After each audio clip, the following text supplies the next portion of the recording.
Hello students, तो कल आपने सीखा था कि जनरल इंट्रोडक्शन ऑफ पार्टनरशिप। तो आज हम सीखेंगे कि पार्टनर्स कितने टाइप के होते हैं, कौन से प्रकार होते हैं और पार्टनरशिप कौन कौन सी टाइप की होती है। तो ठीक है, चलिए आइए स्टार्ट करते हैं। पार्टनरशिप कितने प्रकार के होते हैं, इसमें से पहला है पार्टनरशिप एट विल।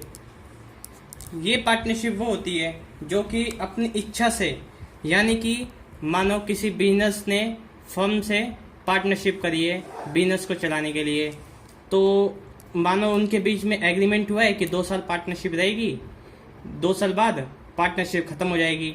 अच्छा पार्टनरशिप चलती है, 2 साल बाद भी वो फर्म और बिजनेस क्या करते हैं, अपनी पार्टनरशिप क्या करते हैं, कंटिन्यू करते हैं। तो इसको क्या कहते हैं, अपनी इच्छा से आगे तक चलाई जा सकती है पार्टनरशिप। इसलिए फर्स्ट पॉइंट ये था हमारा partnership at will. Second point हमारा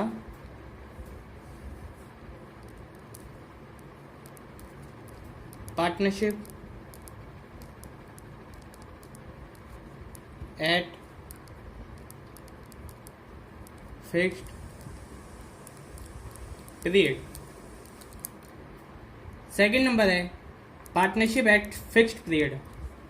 ये पार्टनरशिप एक फिक्स टाइम के लिए होती है। जैसे कि 2 फर्में दोनों साथ मिलके काम कर रही हैं, उनके बीच में एग्रीमेंट हुआ कि हम अगले 2 साल तक साथ में मिलके काम करेंगे। तो ये क्या होता है, एक फिक्स टाइम के लिए, फिक्स लिमिट के लिए पार्टनरशिप होती है। Partnership, particular partnership.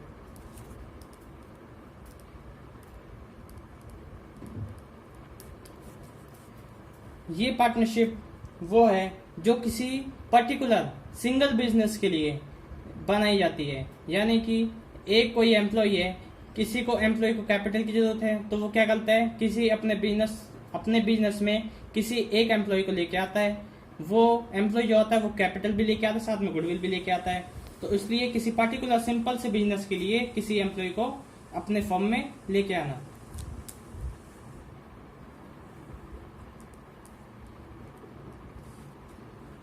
At last general partnership.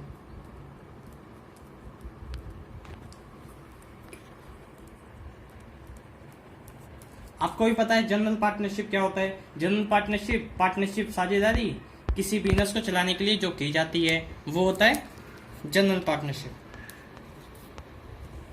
Partnership deed क्या होती है, पार्टनरशिप डीड एक साझेदारी यानी कि एक एग्रीमेंट होता है जो कि पार्टनर्स के बीच में किया जाता है। Partnership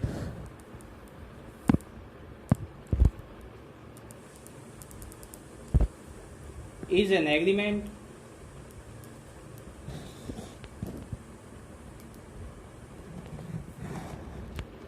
partnership is a agreement. Partnership एक क्या है, एग्रीमेंट है।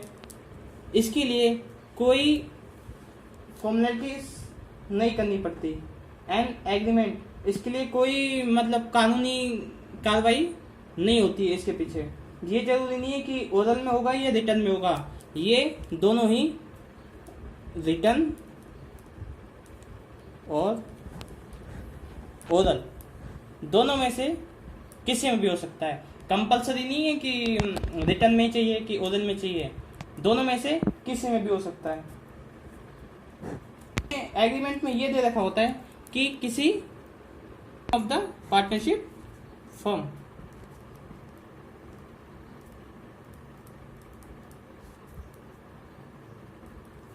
की पार्टनरशिप है, किस नाम से जानी जाएगी, क्या नाम है उसका। तो इसमें क्या होता है, पार्टनरशिप डीड में ये कंफर्म रहता है कि क्या पार्टनरशिप का नाम होगा। सेकंड है name of all the partners. जो भी पार्टनर्स हैं पार्टनरशिप फर्म में, कितने पार्टनर्स हैं, उन सब के क्या होते हैं, नेम दे रखे होते हैं इस पार्टनरशिप डीड में। तीसरा है हमारा name and place of the business of the firm, जो भी नाम है, किस जगह वो बिजनेस चल रहा है, किस जगह वो पार्टनरशिप फर्म काम कर रही है, तो उस प्लेस का नाम दिया हो जाता है।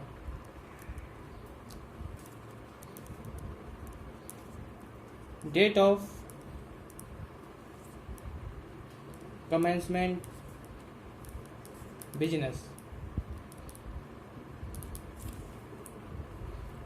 जिस डेट से वो बिजनेस पार्टनरशिप फर्म में काम स्टार्ट किया जाता है, जिस डेट से पार्टनरशिप फर्म स्टार्ट की जाती है, वो डेट इसमें दे रखी है।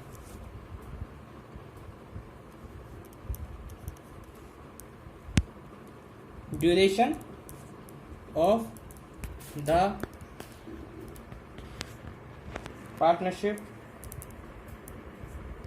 Firm, duration of the partnership firm कि कितने टाइम के लिए अपनी पार्टनरशिप स्टार्ट रहेगी। जरूरी नहीं है कि 1 साल हो, 2 साल हो, आपकी इच्छा के अनुसार दोनों फर्म एग्री होनी चाहिए कि हाँ, हम मिलके पार्टनरशिप में काम कर सकते हैं। 6th point, capital contribution of each partner. 6th point हमारा capital contribution of each partner कि हर एक पार्टनर कितनी कैपिटल कंट्रीब्यूट करेगा फर्म में। हमारा प्रॉफिट शेयरिंग रेशो, जो कि पार्टनर होंगे, जो भी प्रॉफिट होगा वो किस रेशो में अपना प्रॉफिट का शेयर लेंगे। अगला पॉइंट हमारा एडमिशन और retirement of A partner. Admission और रिटायरमेंट ऑफ पार्टनर, ये हमें ये बताता है कि हमें जब एडमिशन के टाइम क्या फॉर्मेलिटीज करनी होगी और रिटायरमेंट के टाइम जब हम रिटायर होते हैं तो हमें क्या फॉर्मेलिटीज करनी होगी, ये इसमें डीड में लिखा होता है।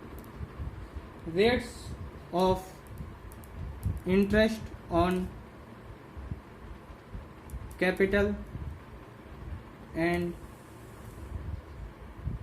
ड्राइंग और लोन्स।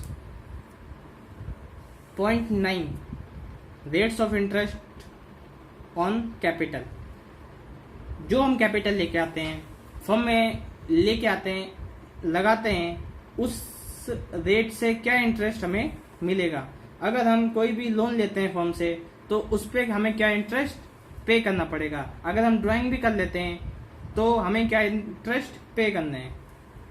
तो ये सब चीजें इस पार्टनरशिप डीड में दे रखी होती है।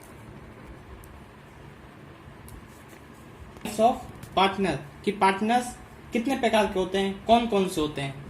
पहला होता है एक्टिव पार्टनर, वो होता है जो किसी बिजनेस में एक्टिवली काम करता है, एक्टिवली पार्टिसिपेट होके काम करता है, उसी को हम नॉमिनल के नाम से भी जानते हैं। और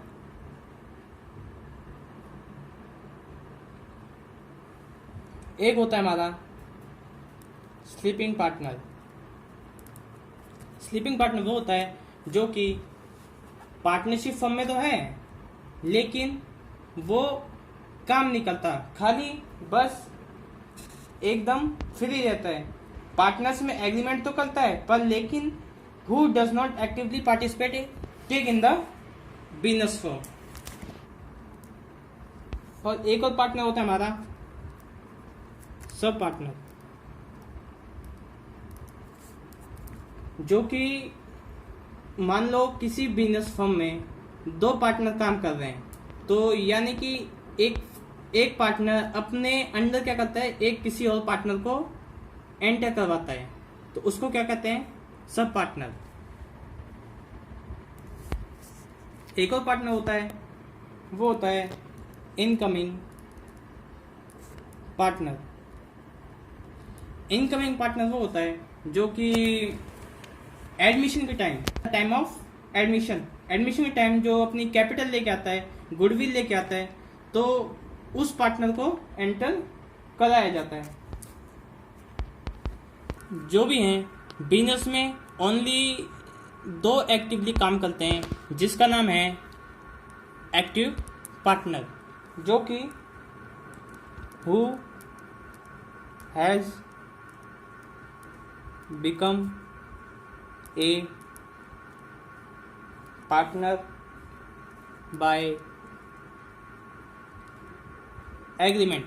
जो कि पार्टनरों के बीच में क्या होगा, एग्रीमेंट होगा, जो कि all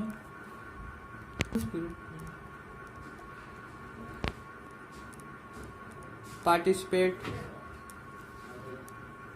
in the conduct of business.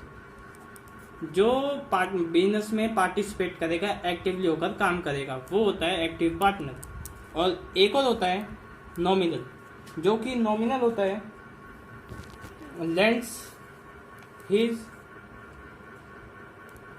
name to the firm। Nominal partner वो होता है जो कि फर्म को अपना नाम उधार देगा, यानी कि जो नॉमिनल पार्टनर होता है वो अपने नाम से क्या करता है, फर्म को चलवाता है। यानी कि नॉमिनल पार्टनर अपना नाम किसको देता है, फर्म को उधार देता है। And without having any real interest of firm, जिसमें क्या होता है without having any real interest of the firm, जिससे वो क्या होता है फर्म से कोई भी इंटरेस्ट नहीं लेता है। वो अपना नाम यानी कि फ्री में फर्म को देता है। उसके लिए कोई वो नहीं है कि यानी कि वो फर्म से क्या अपना शेयर ले, प्रॉफिट इसका does not take part in the conduct of the business. वो किसी भी बिजनेस की एक्टिविटी में पार्टिसिपेट नहीं करेगा। एक और हमारा होता है outgoing partner.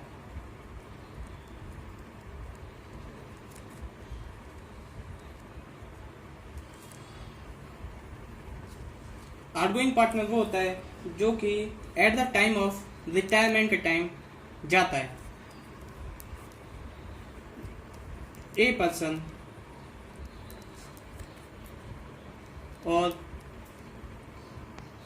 partner who leaves a firm in which the rest of a partners continue to carry on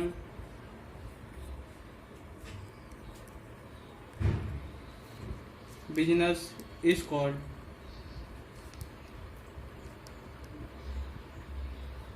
partner.